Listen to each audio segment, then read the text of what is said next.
Sunday, what's the date? February 27th.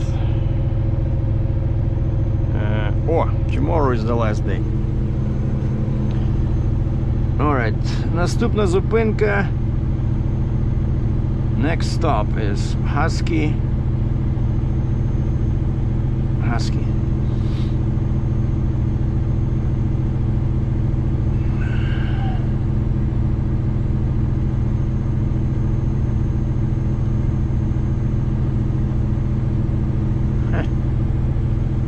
Shows me everything except what I want. Come on. Send. Oh, here we go. Husky York Road.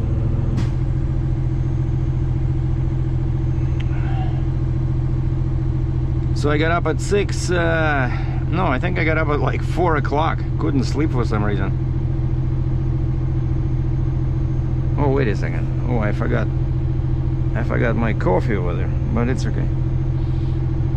My car is over there. So I got up real early, watched some TV, played with my computer, and actually, basically, I was waiting for Starbucks to open.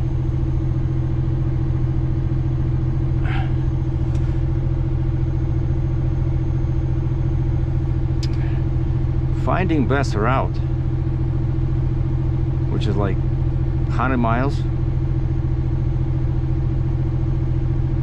What's going on? Like this thing, and of course I get in the truck, and the truck was disconnected. I get in the truck, everything is frozen. I have to go back to my e-logs, right? I had the tablet shuts down because it was cold, even though it was plugged in, but the tablet shuts down. It says 0 charge. Okay, so now I have to wait till it charges at least 3%, otherwise it's not gonna work. See, this thing just disappeared. Directions. What's your problem? Finding best route from.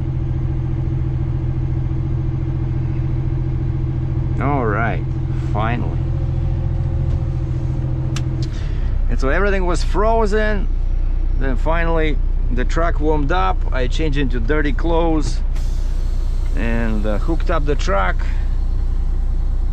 Let's see if my wheels are spinning, because that's always a no. Everything is turning, and the trailer brakes are working. Now this guy started parking here. I have no idea who this guy is, but how do I get out of here?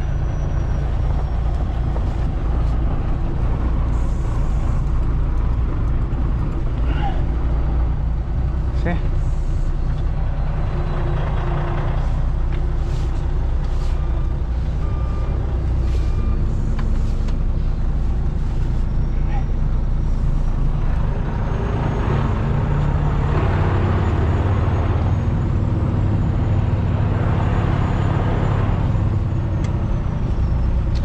And so yeah, no problems, everything inflated.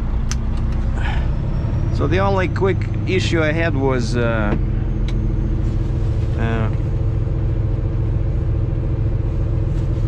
one hydraulic hose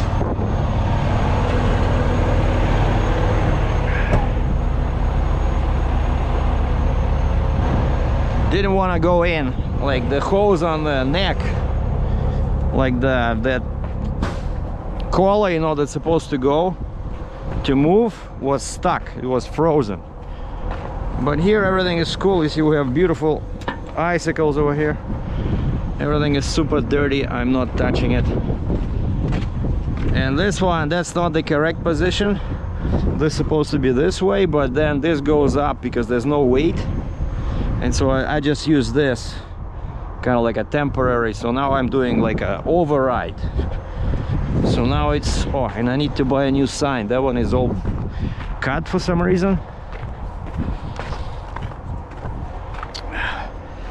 So yeah, this is gonna be a short, quick trip. Pretty much my perfect favorite HSD type. Heavy, short distance. Not that heavy, but still 100,000 pounds, right? That's more than this truck weighs, like this guy with the drive end. That's more than he weighs fully loaded. Just one load.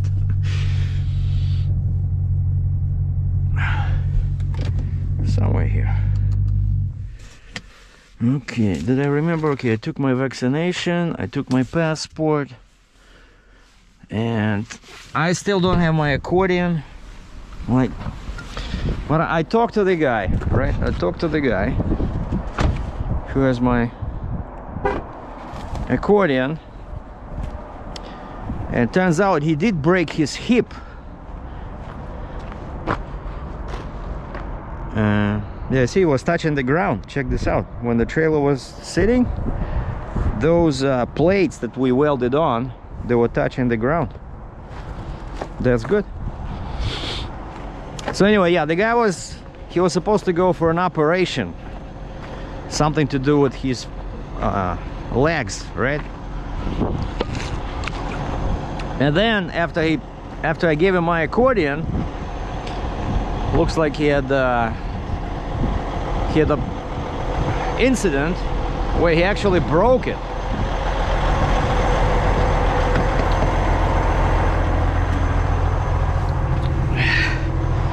And I sent him a message. I said, you know, be careful, don't do anything when you're under the juice on the operating table. Don't kick the main surgeon, because I said you never know how they can retaliate. And I'm not sure he appreciated my humor, but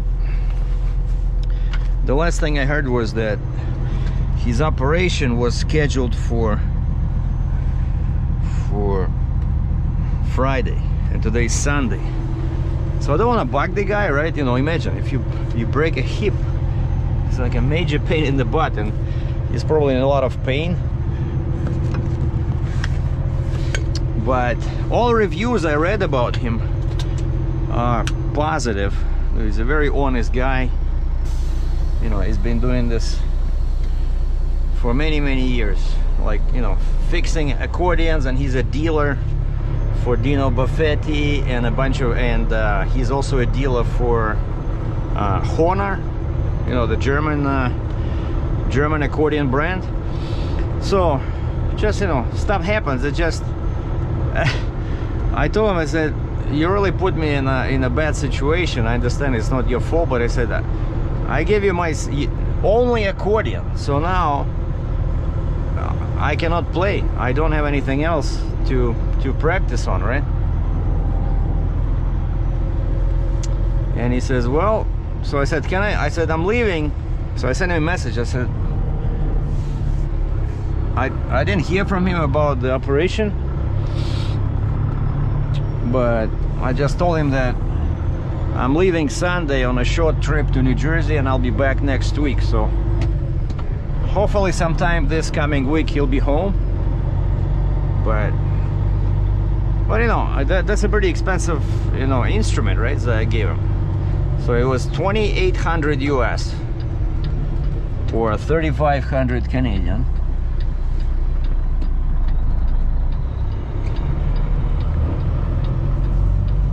Yeah, and I was thinking about this. I'm just looking at my trailer in the mirror, and I bet some people have questions about why I didn't disconnect this long neck. Well, it's because I did this before, right? So, you know, I posted this in a comment. This is exactly the same machine that I had on my deck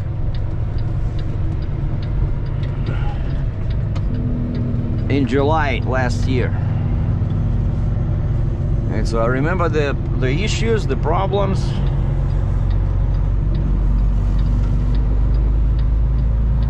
And the problem was the main problem was there was too much weight on the trailer, and there was nothing I could do because my deck is too short. And that's why I mentioned sometimes that, you know, it's amazing how you would never think that the length of the deck can help you avoid overloading axles, but that's exactly what happens, you know, when you have a machine that can sit only in one position, right? Like this one, right? So there's the plate, like this long plate under the tip of the stick is the only place where you can have the stick touch the trailer. That's what that service guy told me when I was consulting. You know, I had no idea how to drive this machine, right? So my broker gave me a phone number for the sales guy who sells these machines, and he was super helpful. Without him, I don't know, I would never be able to load that, because it's so different from a regular like an excavator, let's say.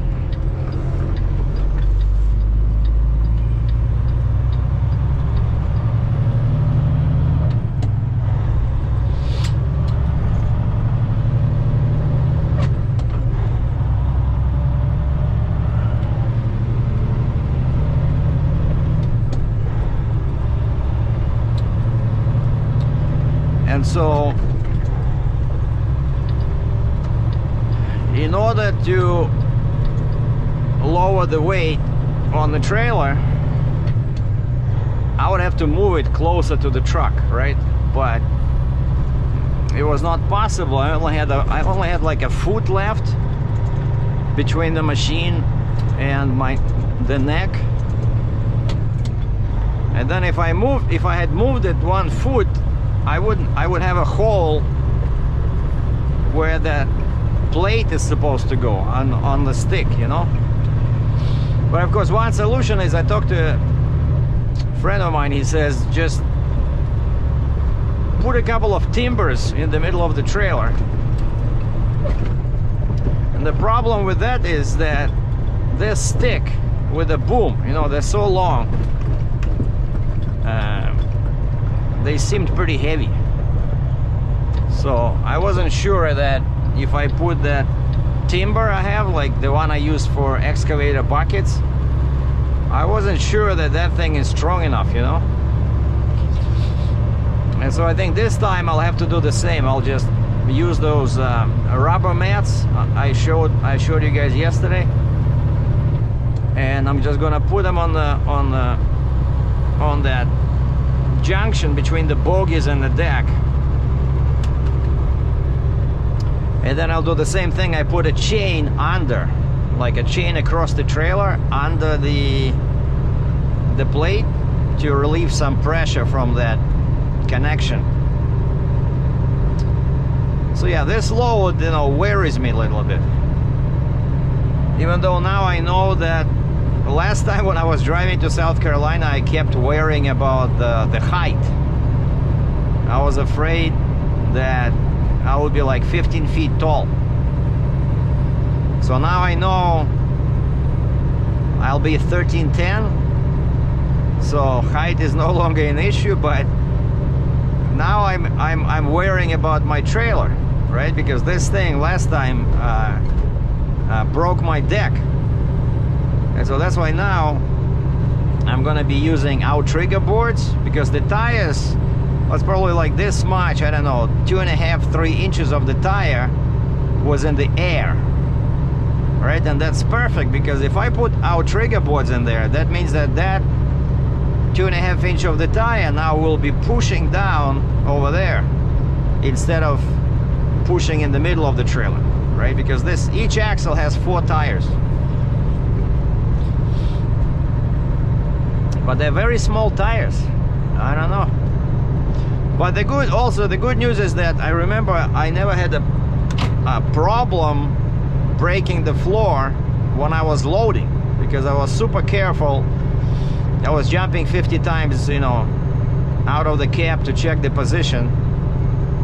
and I kept the outside tires right on the edge of the trailer where I have metal, right? That's very strong.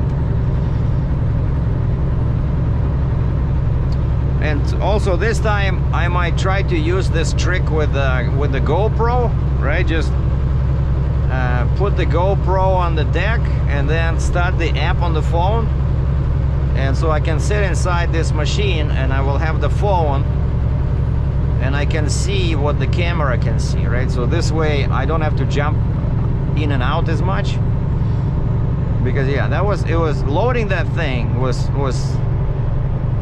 a bit scary, because it's so heavy, it has that huge stick, huge boom, you know. But you just go slow, and this time the good thing is that this time I don't have to waste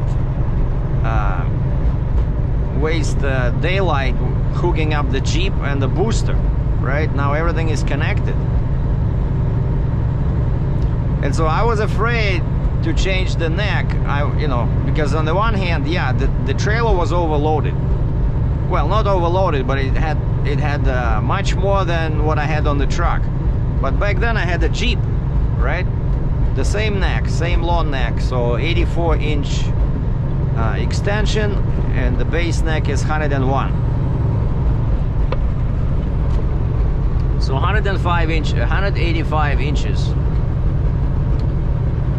So now if I don't change anything, my weight should be the same. The weight on the kingpin of the neck should be the same as last time, right? If I load the machine in the same way, except now that weight, instead of spreading between the truck and the Jeep, it'll be going on the truck only. But the Jeep was 9,000 pounds, and I think I had like 33 on the drives and about 37 on the Jeep, which is 70,000 pounds. Minus 9 for the Jeep, that's 61.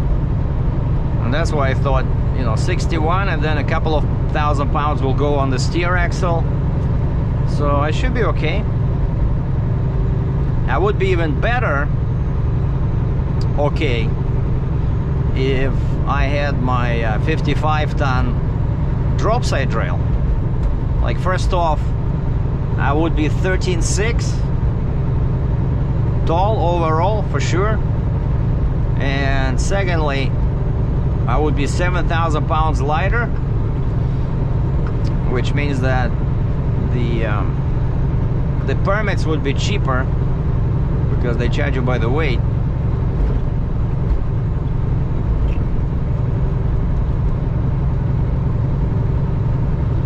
But back then I didn't have a Jeep, right? I didn't have a Stinger. And you see right now, I made a bunch of money in January because I had the Jeep and I had the Stinger, and I was able to go to Western Canada. Right? So actually, yeah, this winter, the Jeep really helped me. Even though I did not need a tandem Jeep, because like even that shuttle wagon. The shuttle wagon was 100,000 pounds, right? So I could have done it with a single axle Jeep, but it's just a waste of money. I don't want to have two Jeeps. So tandem Jeep works fine. And so I think it would be a good combination, to have that light trailer, like the 55-ton, because it was so light. To have that trailer and then have some kind of a custom neck, so I can still use it with the Jeep. I definitely, I don't want to give up the Jeep and the booster. Yes, it would be good to have a lighter trailer.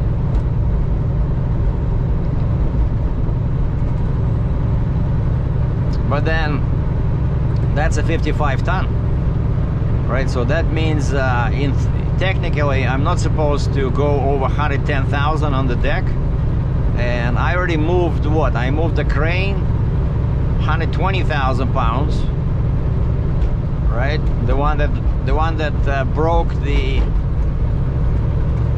booster. and I moved the big drill rig.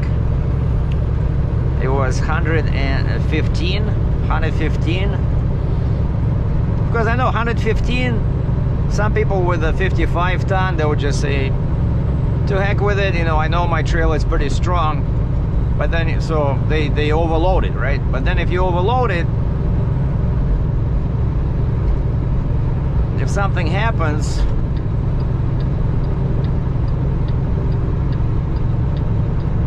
I'm just looking at my Google Maps, just wondering why it's not talking to me. You know, it's supposed to say, take this exit. Is it, are we on? What's going on? It's probably lost connectivity or something.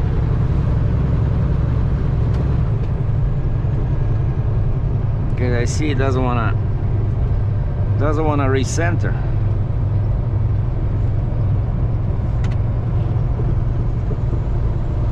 Yeah, Verizon not always works well in Canada, and this because this is my Verizon tablet. Because I'm always in US, so I have a Canadian tablet that has the same apps, but this one works everywhere, but the Canadian one is not gonna work in US. Whereas this one, I don't have, it's just a bit slow in Canada, right? But then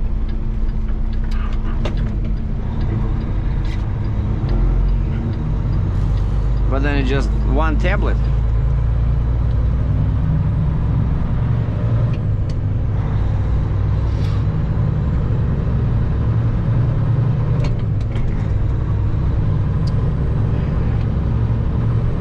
The truck is pulling pretty good. Oh, they changed the filter. I asked them to change the primary filter when the guys were changing my batteries. See, now the hood doesn't make noise anymore. They changed that big gasket over there, which was worn out after 4 years. You know, it was like a hose, right? Like that thing, it looks like a piece of hose. And so it was just as if somebody took scissors and cut it in half, and the top part was missing, you know? So instead of a pipe or a hose, that gasket looked like a drain, you know? Like half a pipe. And because of that, the latches were always coming undone because the hood was sitting too low, right? So the latches couldn't grab, you know, the latches on the side. And the hood was always and so finally I decided to fix it. I got tired of that noise.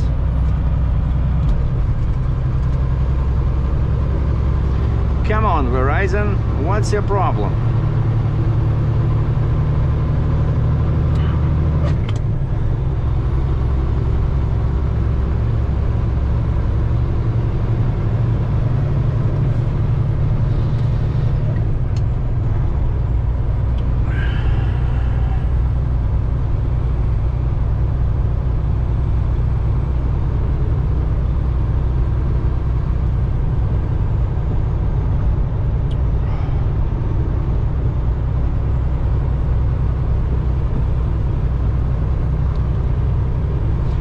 I forgot to switch on. No, it's there. Location is there. Bluetooth is there. I don't know why it doesn't want to work.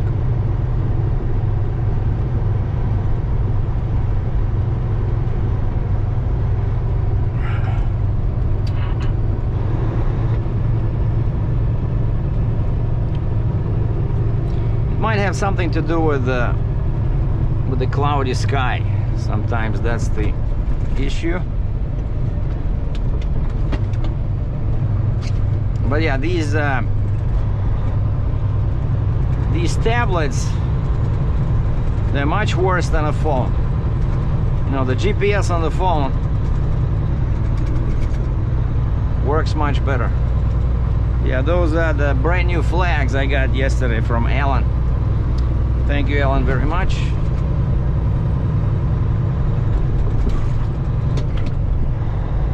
So the ones I have now, the flags are in pretty poor shape, but I'm gonna disconnect the magnets,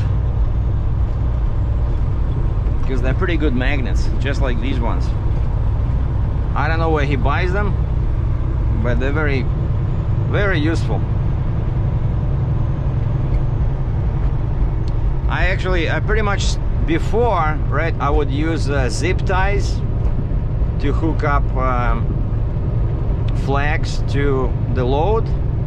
I pretty much, but then of course you have to cut them when you're delivering, you know, and they're not exactly cheap. So I pretty much stopped using them now that I have these magnets, because they're super helpful, especially when you have a wheeled machine, you know, and many states like it when you have a flag on each wheel.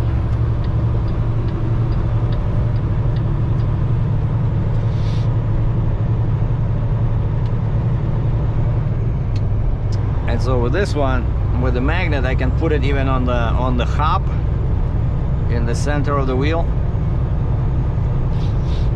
So yeah, I gotta remember when I'll be in Dansville. I remember that they sell that airline antifreeze.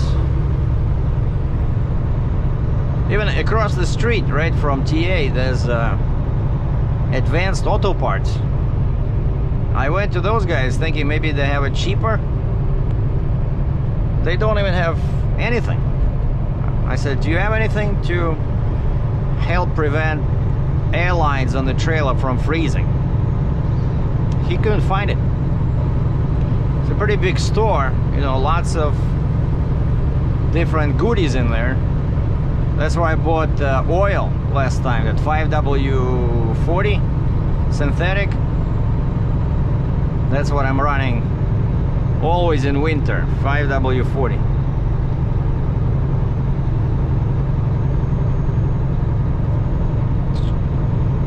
So yeah, that's what's going on.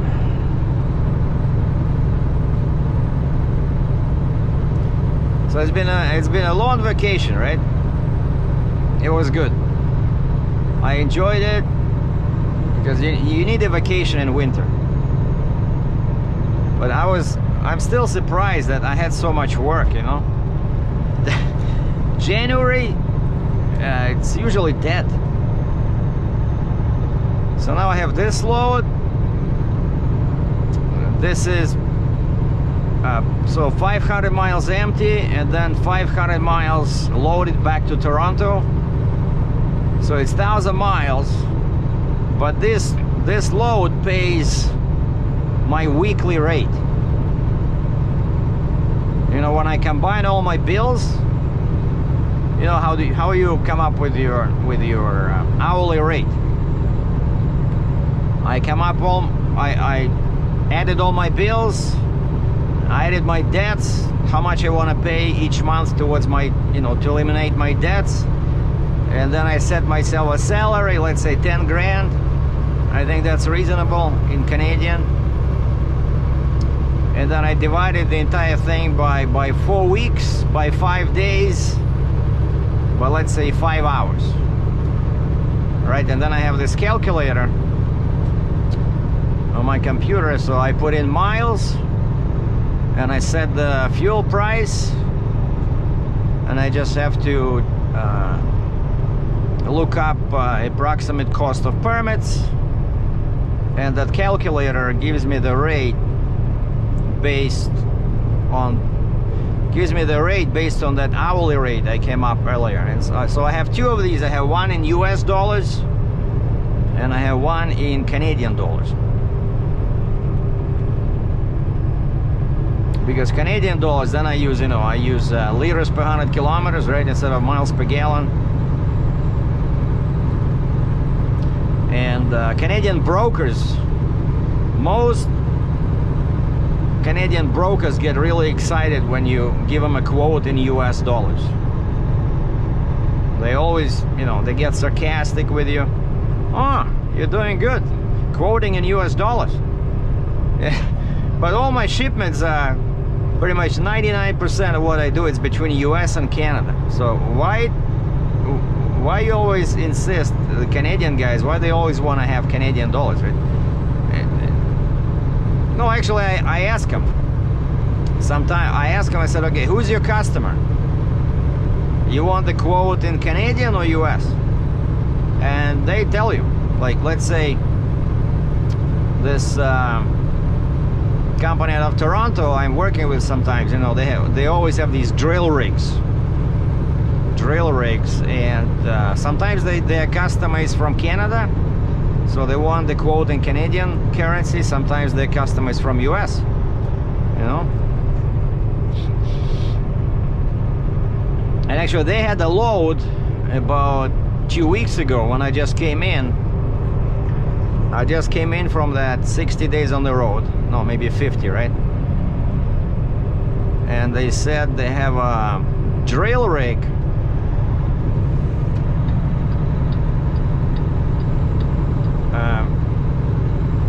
I think the weight was like 120,000 pounds.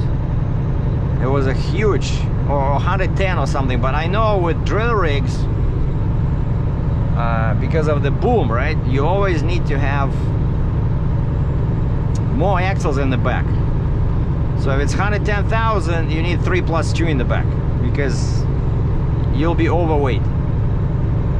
And so I thought, hey, that would be cool to finally try 3 + 2, right? Because I have 10 axles, but I never did it yet. But they wanted that, of course. Oh, check this out. Beam trailers, tandem Jeep, Cat 775. Tandem Jeep, but in the back a quad. See, that's kind of like typical Ontario, and this also works in northeast US, because you can get, in my case, right, 23 per axle. Doesn't matter if you have a booster or a quad.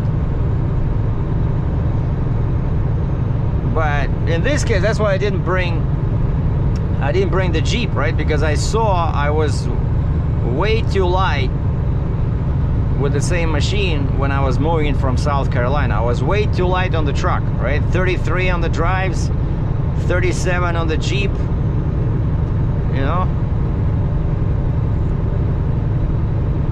Oh, and now I have all these gauges, which is pretty cool. So this is the first trip after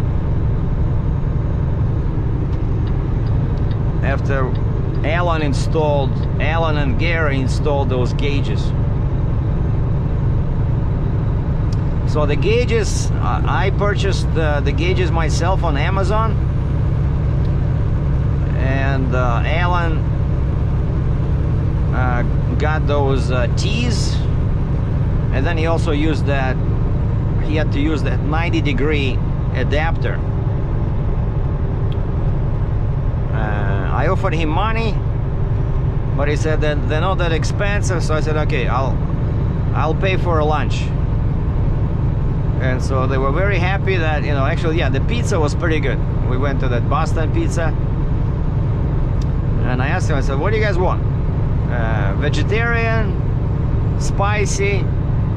Oh, no, at first I said, you like Indian food? And Gary started waving hands and arms at me, and he says, no Indian. And I said, why not? And they told me a story that when they used to do a lot of work in Indian districts of Toronto, and he says it was awful. He says you walk into the entrance of this apartment building, and it says this curry, the smell of curry just hits you in the head. And so they had to work all day with that flavor in the air. And Gary says ever since, no Indian food. because a couple of Indian restaurants were open on Saturday when we were doing this, but they were quite happy with the Boston pizza. They had some iced tea. I had the Diet Coke, and Alan, I think, had the straight Coke, living on the edge.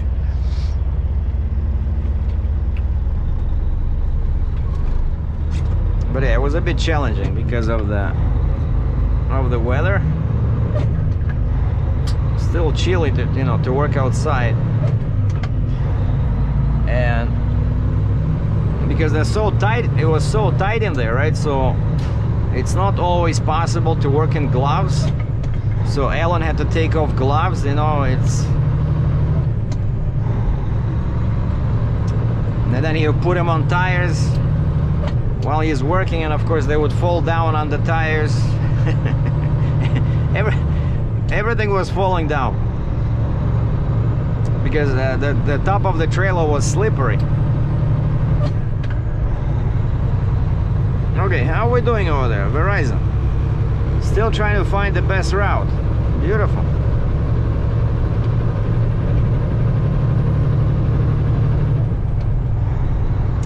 Well, I know where I'm going, so I think when I get closer to the border, I'm just gonna restart it.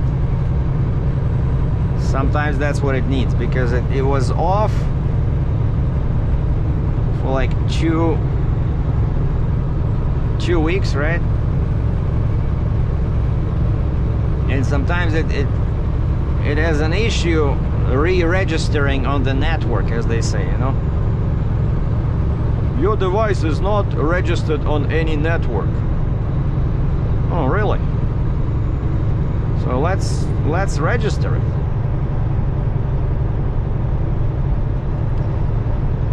And today should be light traffic. This being Sunday. Oh yeah, why I have to stop at this Hoskins and Catherine's is my DEF is less than 50%. So I want to fill up the DEF here, but I don't think I'll be buying any fuel here because it's way too expensive compared to US. Like, I have enough. My next stop will be Dansville. TA in Dansville, so I need to do a DOT inspection on the last axle. So I hope they're not too busy, because after that I have to get closer to, I cannot stay there in Dansville. I wish I could. I like that little town, but Monday morning I gotta be in Newark, New Jersey. So the plan today is to, once I'm finished in Dansville, just to get to the New Jersey line, you know, PA, New Jersey, because there's another TA there. It's not very good, but on Sunday I don't think it'll be too crowded, and then I can get up at 6 o'clock tomorrow, and it's about 60 miles from that TA at New Jersey line to Newark. Oh, and by the way, another reason why not to bring the Jeep is because I'm going to Newark, right? It's very tight in there. That port is pretty old.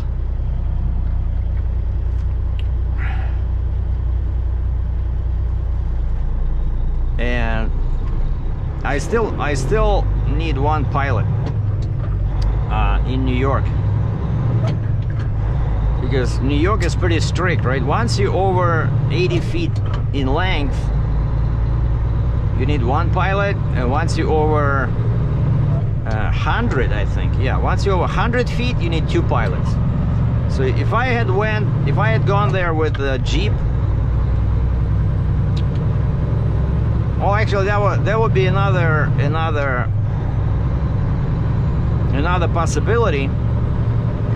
would be to do what what those guys did, you know, where you saw those Cat 7, what was it, Cat 737, where they had a Jeep, but in the back it was a quad, right?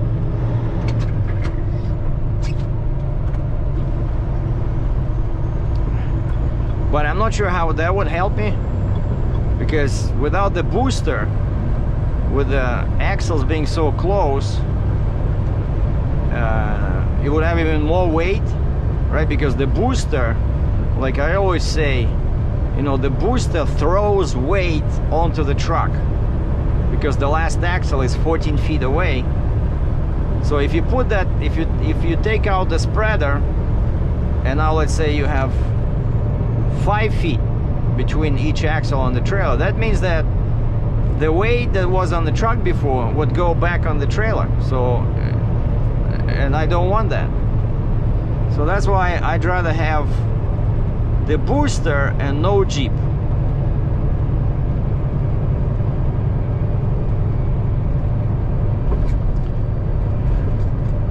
And maybe even it would work with without the booster, just 8 axles, you know. But I didn't want to pay the wrecker, because these guys, okay, check this out. Cops in the ambush, 2 cops in the parking lot. Because yeah, these I haven't found an alternate wrecker company, and the one I used before is now way too expensive, so it's minimum $500 Canadian, because now they want 2 hours minimum. And so I would pay them $500, right? If I have a load that pays, like, I don't know, 30,000 bucks, where I have to change everything. But the thing is, the loads that pay such a high price would normally are heavy loads and big loads, and they require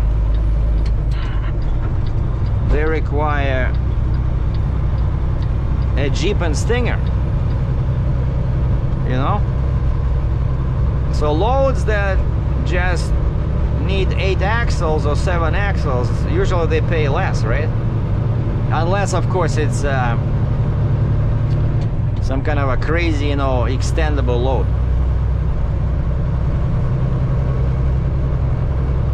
And so now I'm in good position. Let's say if my next load, somebody would say, hey, we have a pipe lay over here. You want to move another pipe layer to, you know, to Alberta or something? Okay. I can grab the pipe layer and just go through Ontario, hook up my Jeep. I already have the long neck, right? That's why, you know, yeah, I like when my trailer is light. I like running with just 8 axles, just quad in the back and short neck, but it's just too much trouble changing everything every time, you know. So like this way, the way I know that the truck looks kind of funny with this long neck, but it works. I'm not too crazy long, right? So I'm about 92 feet long, bumper to bumper. So it's a useful combination. Except the only problem is when I'm in my yard, I have to detach the truck.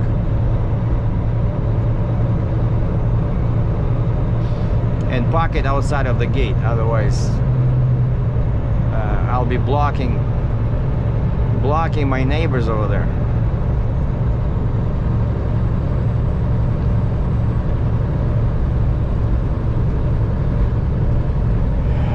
And so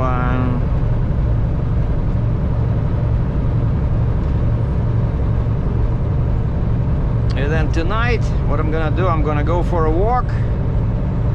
Oh shoot, I forgot my hiking poles. Son of a gun. I knew I would forget something, so I forgot my hiking poles in the trunk of my car.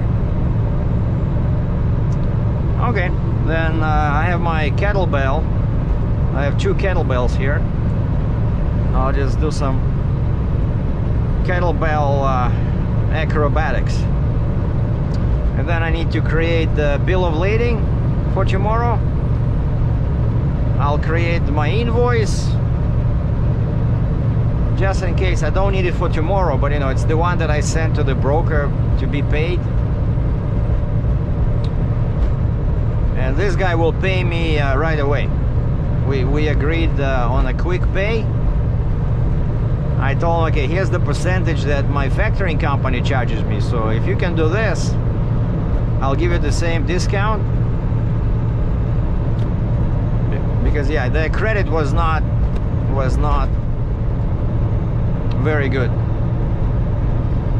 So I'm gonna do the bill of lading, the invoice, and then they send me a bunch of paperwork for the port, you know, like a pickup info which says, you know, which vessel this machine came on, and all these reference numbers. You need to have that printed out. And they said make sure the port guy signs it, because they said we need the signed copy or stamped copy for his customer.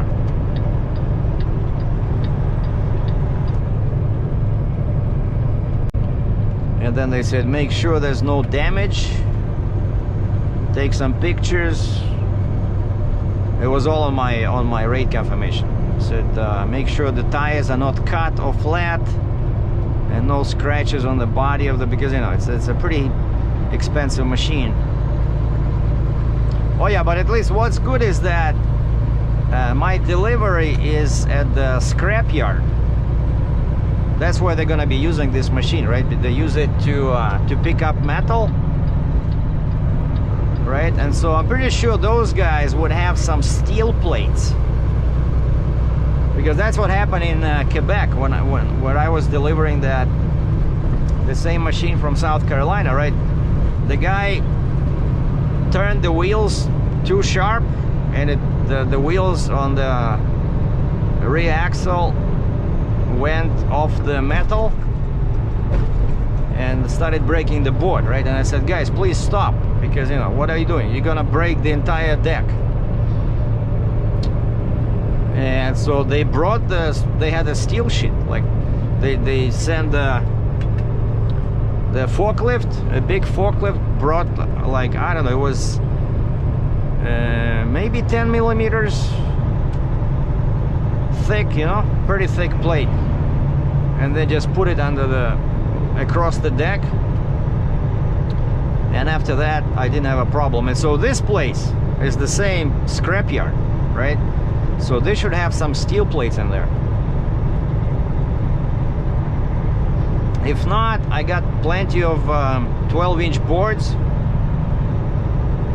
so I'll make sure I'll put them on the tires when I'm offloading. Like I said, it's a bit of a anxiety type of a load, you know, because so many things can go wrong, you know, like I'm loading by myself with no help.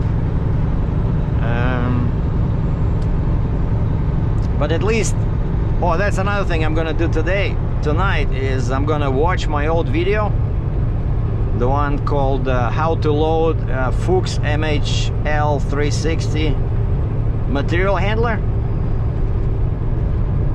because I went into big detail over there about the controls. And then I'm gonna watch my other videos about the same machine to see how I placed the chains. So this way, tomorrow, it's kind of like my homework, right? That's what you gotta do sometimes. Since I already moved the same machine before, and I have YouTube videos, so it's pretty cool. I can use my own videos as a reference, so that I'm fully prepared tomorrow. But yeah, today is gonna be a long day, but pretty windy today on the Sky Bridge.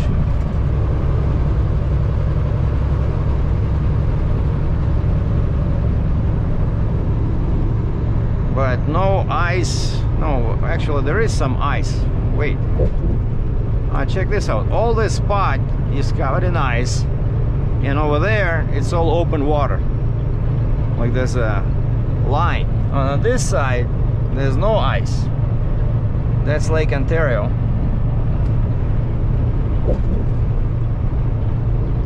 Interesting. And so this is Hamilton with all these steel plants.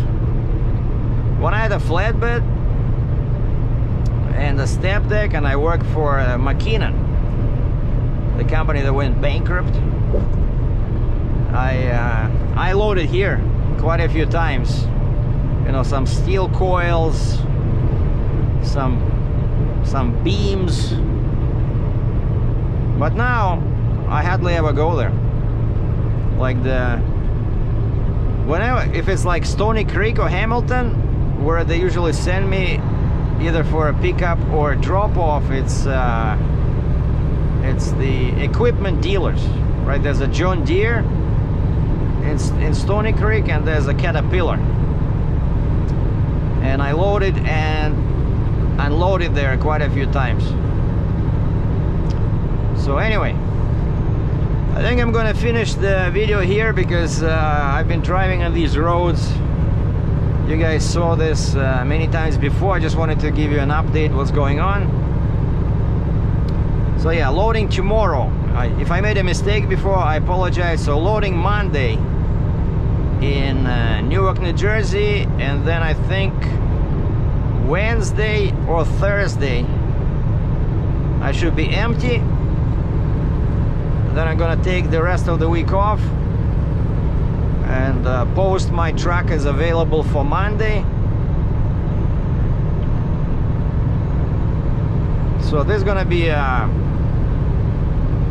short working week, 4 days.